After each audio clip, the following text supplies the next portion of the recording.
Le but est de trouver une monnaie fédérative africaine qui puisse faciliter les échanges entre les pays pour aboutir à des échanges qui n'utilisent pas des monnaies extra-africaines comme le dollar et l'euro et permettre aux économies d'être non seulement résilientes, mais d'être compétitives entre elles sur la base d'une monnaie.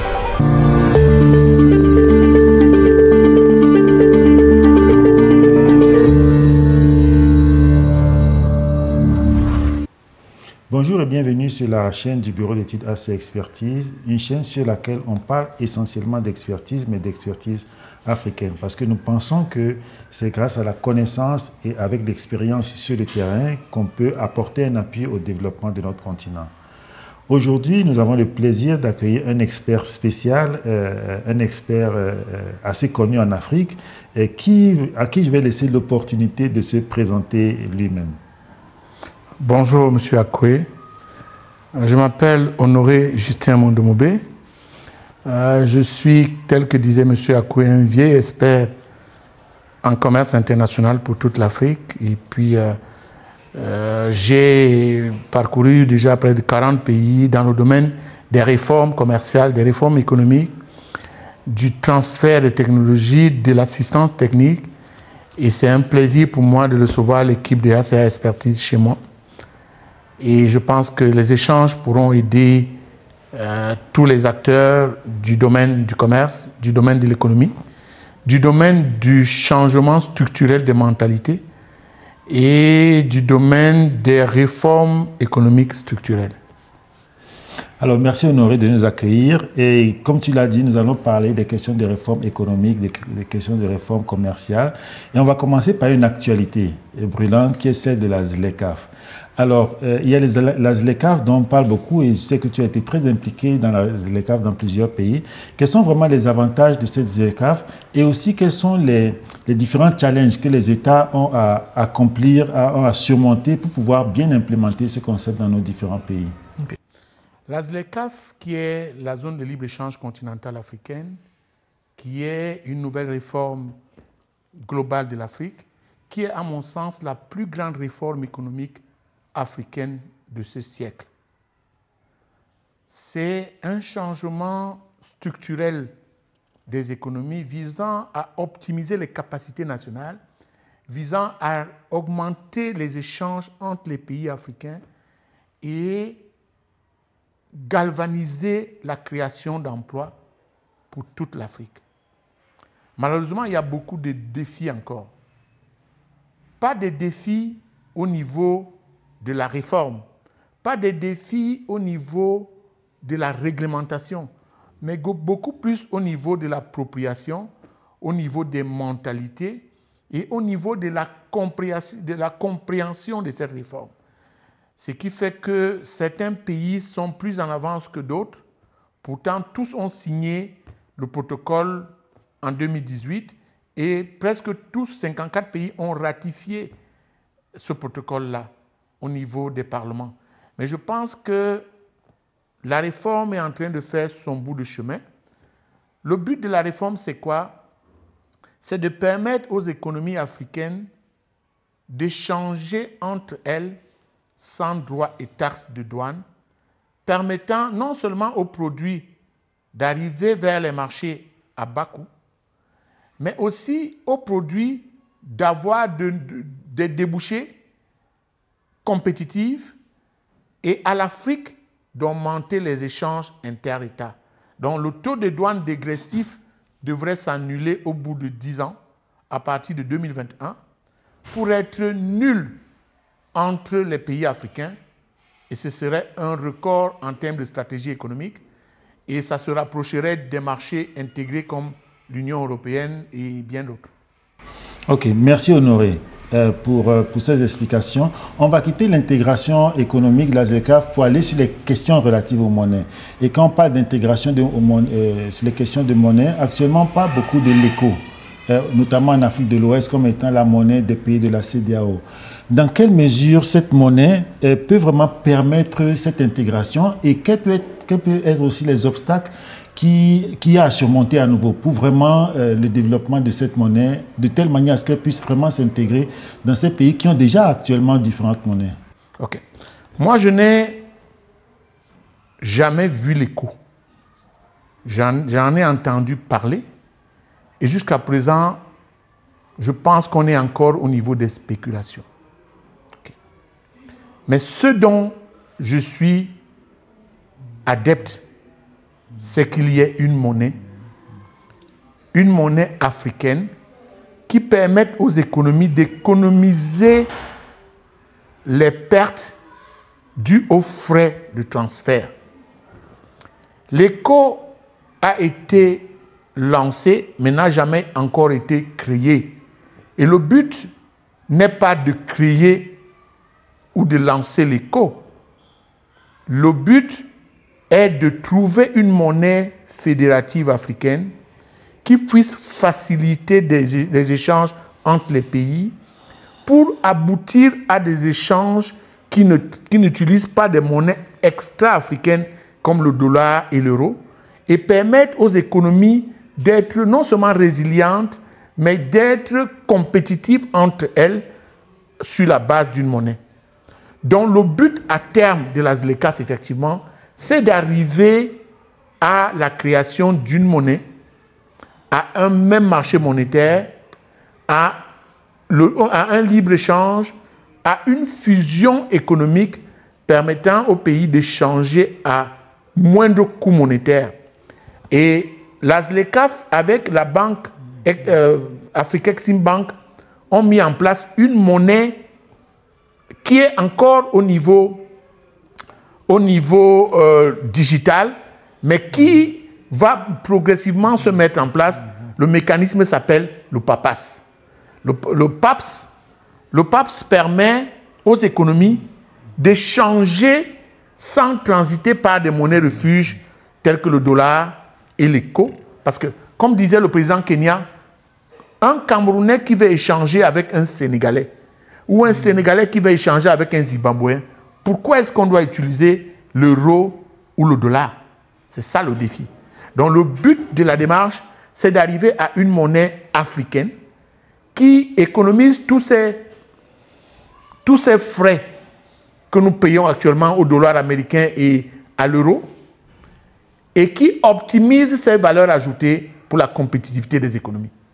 Ok, merci. Alors, on a bien compris cette question et cette projection aussi avec l'appui de l'Union africaine. Mais là, on parle maintenant de stratégie commerciale, de stratégie globale, et notamment sur les questions aussi de diversification de partenaires stratégiques.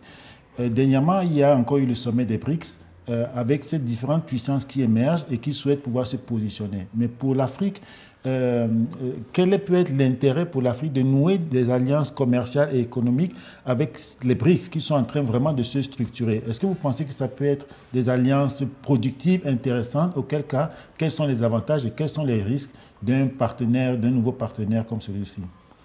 Première chose, c'est que l'Afrique et le monde sont en train de changer, mais changer radicalement. Et il faut que le continent soit au fait de ce changement pour ne pas le subir. Et toute cette mouvance fait que les États-Unis, par exemple, ont créé l'AGOA, qui permet aux économies africaines d'avoir une préférence d'accès au marché américain. Cette AGOA a un bilan assez mitigé. On parle du Nigeria et de l'Afrique du Sud, qui ont à eux seuls engagé des exportations de près de 10 milliards de dollars. Mais les autres n'ont pas vraiment pu profiter de cet élan. Nous sommes dans un contexte de pré-campagne américaine où tous les acteurs, qu'ils soient démocrates ou républicains, s'accordent à dire qu'ils vont surtaxer la Chine. Donc ils vont surtaxer les produits venant de Chine. Et cette surtaxe des produits venant de Chine va donc donner une visibilité plus accrue aux produits venant d'Afrique. Du fait que les produits chinois seront surtaxés, les pays africains qui profiteront de l'AGOA pourront accéder au marché américain avec plus d'ouverture que les produits américains. Donc, c'est une option d'ouverture de marché si on continue à vouloir frapper les produits chinois de taxes douanières élevées. Dans ce contexte-là, les BRICS deviennent une alternative aux économies africaines. Pourquoi pas avoir une place de la ZLECAf dans les BRICS? Et du fait qu'il y aura peut-être une place africaine dans les BRICS, pas seulement l'Afrique du Sud, mais une place africaine dans les BRICS, ceci va permettre aux Africains d'être capables de réguler le marché international au travers des produits phares tels que le cacao, le café, le coton. Je viens d'apprendre ce matin que le Brésil est devenu le deuxième exportateur de coton au monde. Ce qui devrait interpeller les produits africains, ce qui devait interpeller les producteurs de coton africains et leur permettre d'améliorer leur rendement à l'hectare d'1,5 tonne, d'aller peut-être à 2,5 tonnes, pourquoi pas, pour permettre d'accéder au marché américain. Et ceci pourrait se faire dans les discussions du BRICS. Mais avant cela, je pense qu'il serait sage, en 2025, de renégocier l'AGOA, de transformer l'AGOA avec une visibilité beaucoup plus africaine, une AGOA écrite par les Africains, renégociée par les Africains, parce que si l'AGOA n'est pas modifiée dans son paradigme, l'AGOA pourrait disparaître du fait des BRICS. Parce que les BRICS, c'est une autre alternative et il faut bien que les économies africaines, comme on dit en RDC, se retrouvent. Ok, merci. Et justement, je rebondis sur cette question de l'AGOA qui a déjà fait du temps et pour lequel on peut tirer des conclusions et sur la base de ces conclusions pouvoir identifier une nouvelle démarche. Parce que sur différents domaines, sur différents secteurs comme le cacao, comme le café, comme le coton et bien d'autres, on ne sent pas vraiment quel peut avoir l'impact de cette AGOA au final sur les producteurs. Vous pensez que quelles pourraient être les directives ou bien les nouvelles orientations dans le cadre de cette négociation dont vous avez parlé, ou de ces renégociations dont vous avez parlé, quels peuvent être les points clés sur lesquels les acteurs africains peuvent mettre l'accent pour pouvoir tirer meilleur profit de cette AGOA? Okay. L'AGOA actuellement a un bilan mitigé. Comme j'ai dit tout à l'heure, elle a profité majoritairement à l'Afrique du Sud et au Nigeria pour près de 10 milliards de dollars d'exportation. L'AGOA porte sur 1700 produits avec une alternative sur 5000 autres produits. Donc le contexte est mitigé, d'où la nécessité de relecture de l'AGOA visant à encourager les industries américaines à investir en Afrique dans la transformation des produits avant exportation vers les États-Unis. Donc l'AGOA devrait être un outil d'attraction des investissements américains en Afrique. Et cette AGOA-là devrait être rediscutée dans le nouveau contexte de la ZLECAf. Parce que la ZLECAf a été signée en 2018, a été mise en œuvre en 2021, l'AGOA a été mise en place en 2000.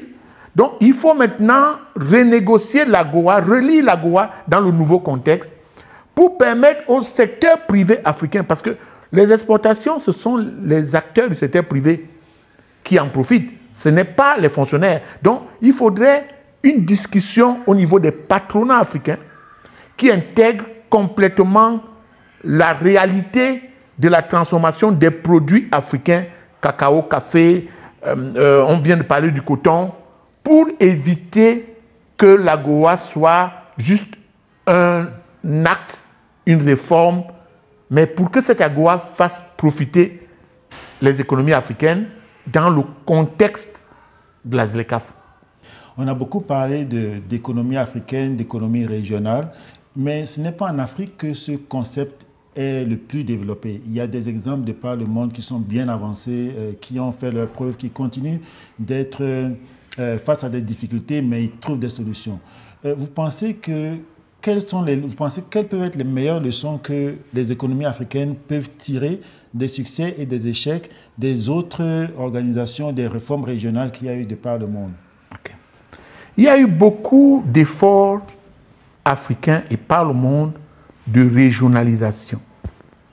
Les régionalisations nous ont montré qu'il y a des défis à la régionalisation.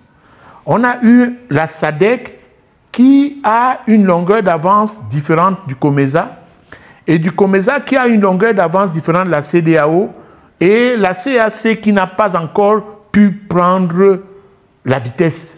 Donc on a des régionalisations assez atypiques en Afrique.